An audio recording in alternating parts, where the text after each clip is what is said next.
చెప్పండి. A Krishna, RTC JAC convener, Manuguru depot.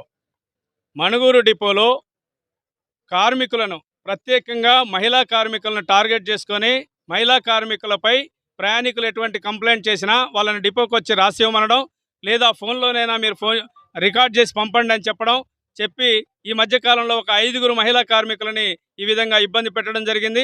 అవసరమైతే conference కాళ్ళల్లో వాళ్ళతో మాట్లాడించి వాళ్ళతో తిట్టించడం, వాళ్ళ ముందే డిపో మేనేజర్ గారు కార్మికులని దూషించడం ఇటువంటివి జరుగుతున్నాయి. ఇది సంస్థకు, కార్మిక వర్గానికి చాలా నష్టమని మేము గుర్తు చేశాం. అయినప్పటికీ తనలో ఎటువంటి మార్పు రాకుండా నిన్న తేజస్విని అనే ఒక మహిళా కండక్టర్ని డ్యూటీలో విధి నిర్వహణలో ఉండగానే డిపో మేనేజర్ గారు ఫోన్ చేసి దుర్భాషలాడడం చాలా అటవిక న్యాయం.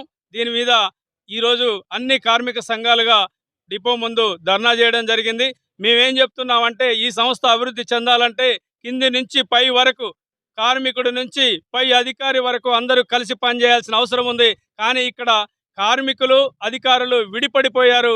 కార్మికులను వేధించడమే పనిగా, కార్మికులని తీవ్ర ఇబ్బందులకు గురి చేయడమే పనిగా, ఏ కంప్లైంట్ వచ్చినా సస్పెండ్ చేయాలా లేకపోతే రిమూవ్ చేయాలన్న ఆలోచనతో పనిచేస్తున్నారు.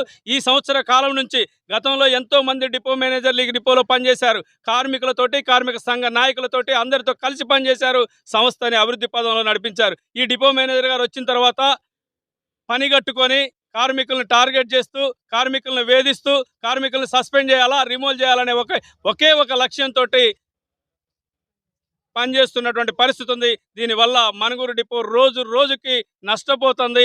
ఇంతకుముందు గతంలో ఉన్నటువంటి టార్గెట్లు ఏవైతే ఉన్నాయో, గతంలో ఉన్నటువంటి ఉత్తమ డిపో అనే పేరు ఏదైతే ఉందో అది పూర్తిగా చెడిపోతుంది.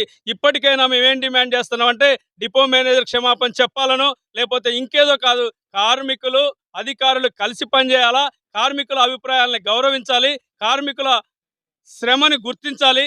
అదేవిధంగా ప్రయాణికుడి కంప్లైంట్ ప్రధానం కాదు, నా దగ్గర పనిచేసే కార్మికుడు అటువంటివాడు కాదు, కార్మికుడు కష్టపడేవాడు అనే భావంతో సంస్థ అభివృద్ధి కోసం మాతో కలిసి పనిచేయాలని మేము ఈ సందర్భంగా డిమాండ్ చేస్తున్నాం.